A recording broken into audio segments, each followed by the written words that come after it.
Hello students, good morning. मैं Praveen Sharma. Welcome back to my channel B Ed second year EPC 4 understanding the self अर्थात स्वयं की समझ के अंतर्गत जैसा कि हमारा लगातार टॉपिक चल रहा है विद्यालय में संदर्शन गाइडेंस इन स्कूल।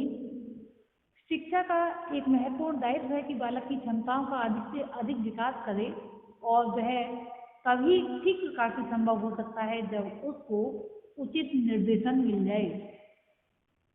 जैसा कि निर्देशन शब्द से ही हमें पता चलता है, निर्देशन शब्द का प्रयोग हम प्रायः अभौतिक सहायता के लिए करते हैं जो एक व्यक्ति तथा या फिर एक व्यक्ति के द्वारा दूसरे व्यक्ति को दी जाती है जिससे वह अपनी समस्यात्मक परिस्थितियों का सामना कर सके व उन पर विजय प्राप्त कर सके। The term guidance is most often understood as a non material help given by an individual to another individual to help him meet a problem, situation or overcome such situation।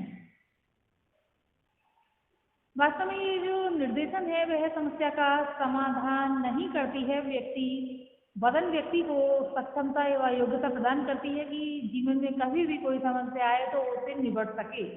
इसी कारण कहा जाता है कि निर्देशन के द्वारा जॉन को उसकी शक्तियों का ज्ञान इस प्रकार करने दो कि वह अपनी शक्तियों को पहचान सके। निर्देशन का केंद्र बिंदु व्यक्ति होता है, न कि उसकी समस्याएं।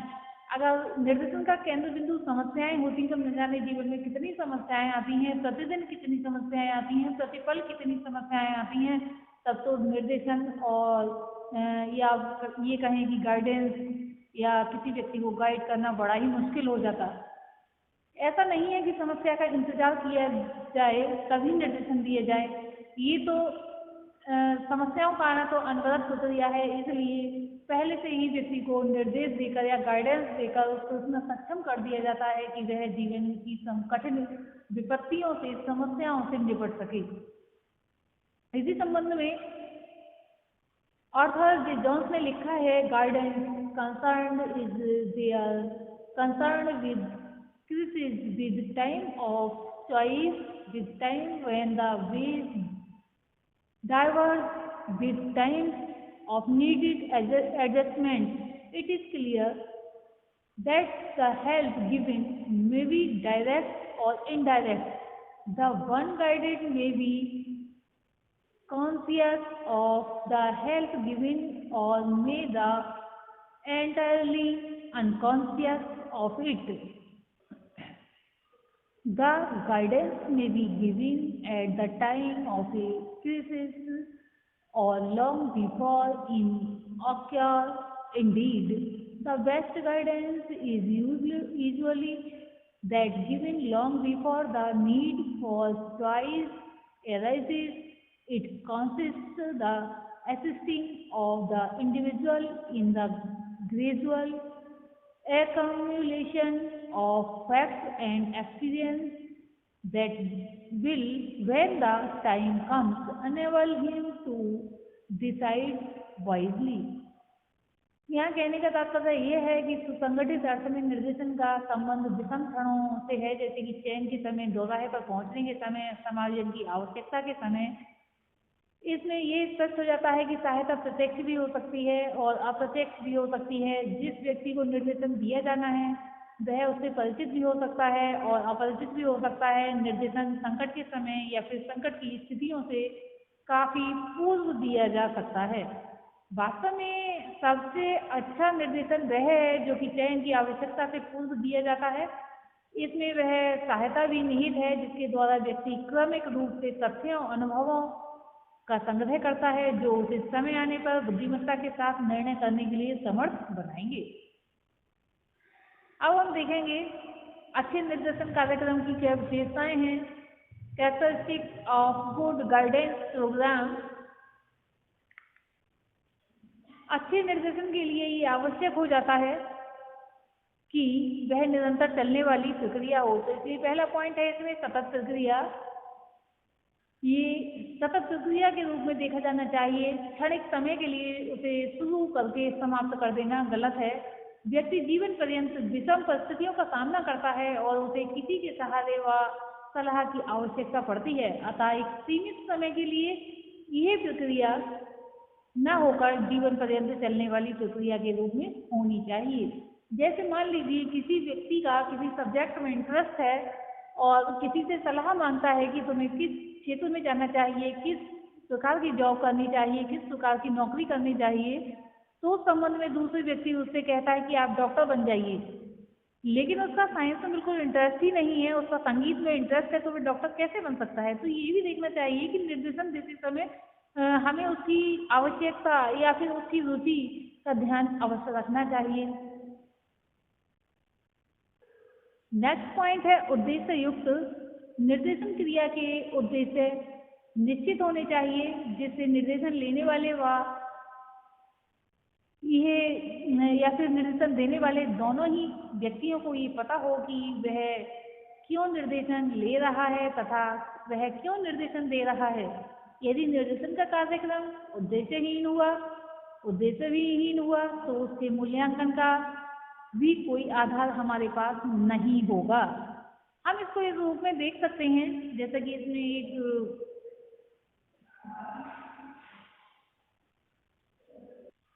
ग्राफ बना हुआ है, एक तरह से कहेंगे। अब हम यहाँ पर देख रहे हैं, पहले सबसे पहले व्यक्ति लिखा हुआ है, व्यक्ति, और एक साइड है निर्देशन लेने वाला, दूसरी साइड है निर्देशन देने वाला। निर्देशन लेने वाला भी व्यक्ति है, निर्देशन देने वाला व्यक्ति भी व्यक्ति है। अब हम यहाँ पर नेक्स्ट पॉइंट में देख रहे हैं उद्देश्य, और उसके नेक्स्ट देख रहे हैं कार्यक्रम संगठन। उसके तत्पश्चात हम देख रहे हैं उद्देश्य प्राप्ति, मूल्यांकन और सफल निर्देशन। तो इससे हम समझ सकते हैं कि निर्देशन क्रिया के उद्देश्य निश्चित होने चाहिए। ये उद्देश्य जो है निश्चित होने चाहिए। निर्देशन लेने वाला व निर्देशन देने वाले दोनों ही व्यक्तियों को ये पता हो कि इस लेने वाले व्यक्ति को और तथा निर्देशन देने वाले व्यक्ति, इन दोनों को ही पता हो कि वह निर्देशन क्यों ले रहा है तथा वह निर्देशन क्यों दे रहा है। यदि निर्देशन का कार्यक्रम उद्देश्य विहीन, जो कि उद्देश्य है ये उद्देश्य विहीन हुआ, तो उसके मूल्यांकन का भी कोई हमारे पास आधार नहीं होगा, यानी कि कोई आधार हमारे पास नहीं होगा। नेक्स्ट पॉइंट है चतुर्मुखी। एक अच्छे निर्देशन कार्यक्रम की तीसरी विशेषता ये होती है कि वह चतुर्मुखी होता है, अर्थात इसका संबंध जीवन के विभिन्न पक्षों से होता है। इसको भी हम एक पैटर्न के तरीके से देख रहे हैं। निर्देशन राजनीतिक हो सकता है, मनोवैज्ञानिक हो सकता है, शैक्षिक हो सकता है, सामाजिक हो सकता है और पारिवारिक हो सकता है तथा व्यक्तिगत भी हो सकता है। अब व्यक्ति के जीवन के पक्ष हैं ये सारे। यहाँ निर्देशन दिया जा रहा है, जिस पक्ष से संबंधित जो व्यक्ति होगा उसी को ग्रहण करेगा, अन्यथा उससे अलग जब निर्देशन दिया जाएगा तो उसके जीवन में उसका कोई भी मूल्य नहीं रहेगा। नेक्स्ट पॉइंट है व्यक्ति केंद्रित निर्देशन कार्यक्रम व्यक्ति केंद्रित होता है, अर्थात सभी को एक प्रकार से निर्देशन नहीं दिया सकता या फिर एक प्रकार से ही सबको निर्देशित नहीं किया जाना चाहिए। वह सदैव ही व्यक्तिगत विभिन्नताओं के अनुरूप होना चाहिए। नेक्स्ट पॉइंट में हम देख रहे हैं निर्देशन में नेतृत्व के गुण। निर्देशक में या फिर निर्देशन में नेतृत्व के गुण भी होने चाहिए और निर्देशन देने वाले व्यक्ति को इस कार्यक्रम में कुशल होना चाहिए। विद्यालय में निर्देशक का कार्य करने वाले अध्यापक को शिक्षण का दायित्व कभी भी नहीं सौंपा जाना चाहिए। निर्देशन देने वाले व्यक्ति में इतनी सक्षमता होनी चाहिए कि वह छात्रों का विश्वास पा सके। उसे छात्रों की समस्याओं को अपने तक सीमित रखना चाहिए और उनके प्रति कभी भी नकारात्मक दृष्टिकोण नहीं अपनाना चाहिए। नेक्स्ट पॉइंट में हम देख रहे हैं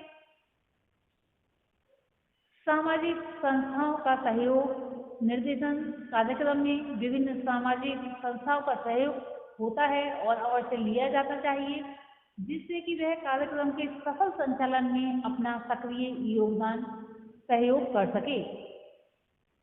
अब हम इस ग्राफ को देख रहे हैं जिसमें लिखा है निर्देशन कार्यक्रम व विभिन्न संस्थाएं, जिसमें क्या क्या हो सकता है। नैदानिक सेवाएं हो सकती हैं, सरकार, परिवार, स्वास्थ्य सेवाएं, नियोक्ता और विद्यालय।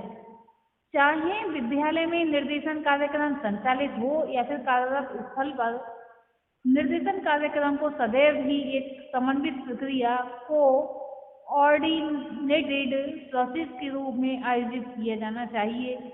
निर्देशक को इस बात का इंतजार नहीं करना चाहिए कि जब कोई समस्या उत्पन्न होगी तभी निर्देशित किया जाएगा। इस प्रकार के सोच बनाने से कभी भी व्यक्ति सफल नहीं हो सकता। उसे निर्देशन तभी करे जब देने का समय हो, यानी कि निर्देशित करने का समय हो। ऐसा नहीं कि समस्या आई तभी निर्देशित कर रहे हैं। और ये सेवा निवारक होना चाहिए।